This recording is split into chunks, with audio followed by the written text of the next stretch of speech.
bienvenue sur Team Chronicles pour cette nouvelle mise à jour de la banlist. Aujourd'hui, pas mal de changements avec un ban de Vannifar et un ban de Baral. Il y a plusieurs raisons possibles généralement pour un ban. La carte n'est pas adaptée au jeu, donc typiquement les cartes de mise. La carte met en danger le bon déroulement des tournois, par exemple Toupie de Divination Lee Sensei qui font des rondes trop longues. La carte est trop forte, elle rend un archétype déséquilibré. C'est parfois le cas de généraux comme Edric ou Derevi, ou encore de cartes individuelles comme Hermite Druid ou Sol Ring.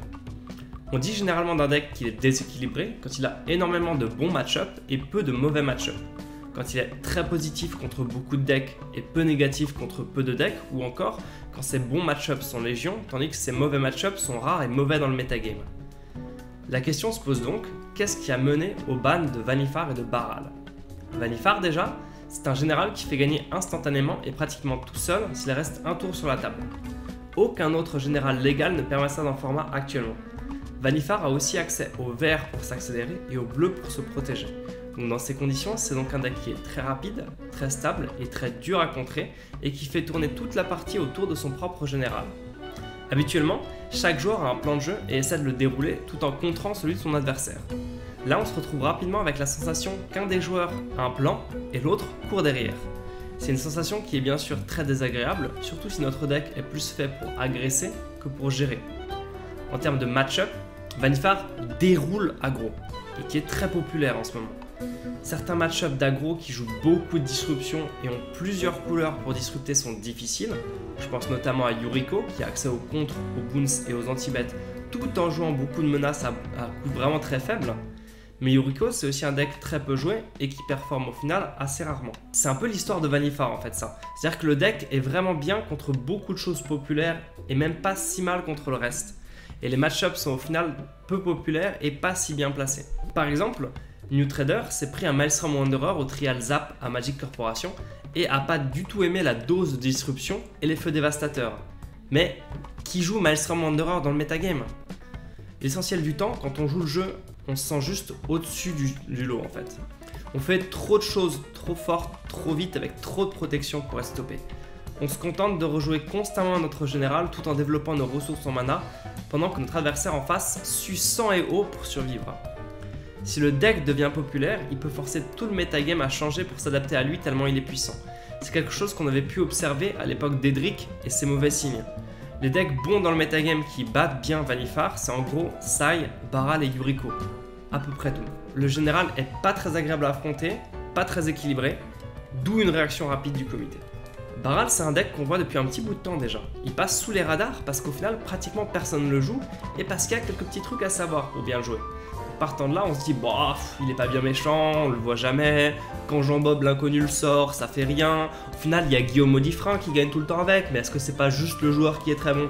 Par contre, quand le joueur de Baral prend le temps de maîtriser le deck et qu'on teste un petit peu sérieusement le deck contre tout le format, on s'aperçoit d'un truc un petit peu bizarre. Le deck, il est négatif contre quoi? Ouais, ok, mono rouge, très bien, ça défonce mono bleu. Comment ça, Baral est positif contre Karizev? Ouais, fiche, genre Yuriko, Sai, Akirisila, ça défonce contre le combo. Comment ça, on est seulement à 45-55? Et à côté de ça, t'es positif contre un peu tout le reste? Et c'est normal ça? Mais Teferi, c'est un peu pareil, non? Eh ben, Teferi, c'est pas pareil en fait.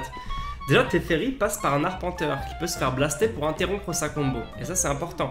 Dans un metagame très rouge, c'est un premier défaut. Parce que Baral peut dérouler sans son général et gagner sans son général, alors que le plan de jeu de Teferi passe essentiellement par son général, qui est disruptable. Ensuite, Teferi a des match-ups plus polarisés. Gagner contre un fiche, c'est vraiment dur, c'est pas du tout du 45-55. Et contre aggro, un petit sort de défausse ou de blast peut retourner la partie. Donc on doit constamment se battre. Et quand on tue, on le fait vite. En décembre, à chaque fois, j'ai dit je pars en combo. Soit mon adversaire avait de la disruption et on a détaillé et la partie a continué. Soit mon adversaire était tout nu et on est passé à la suivante. Point. Baral, c'est pas la même. Il commence à partir et aucun des joueurs ne sait s'il a gagné à ce stade en fait. Si ça se trouve, on le saura que dans 15 minutes. Donc en attendant, il joue tout seul, il creuse, il cherche sa victoire. Et c'est une situation extrêmement frustrante pour le joueur en face. Pendant 15 minutes, on joue pas réellement à Magic. On est juste en train de vérifier si Baral a gagné ou pas. On se retrouve donc une seconde fois sur un général qui est frustrant, avec des match-ups déséquilibrés, et qui est beaucoup trop fort dans le metagame pendant que ses faiblesses ne le sont pas.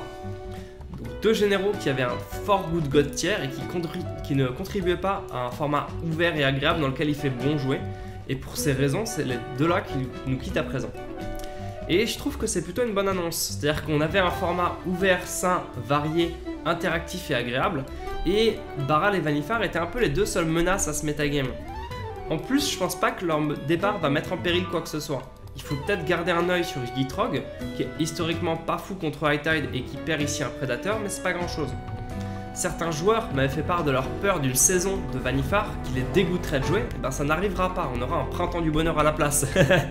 Donc voici mon avis sur cette banlist et les raisons derrière. Et de votre côté, qu'est-ce que vous en pensez? Est-ce un départ pour le mieux? Est-ce que vous avez été surpris, enjoué, désespéré?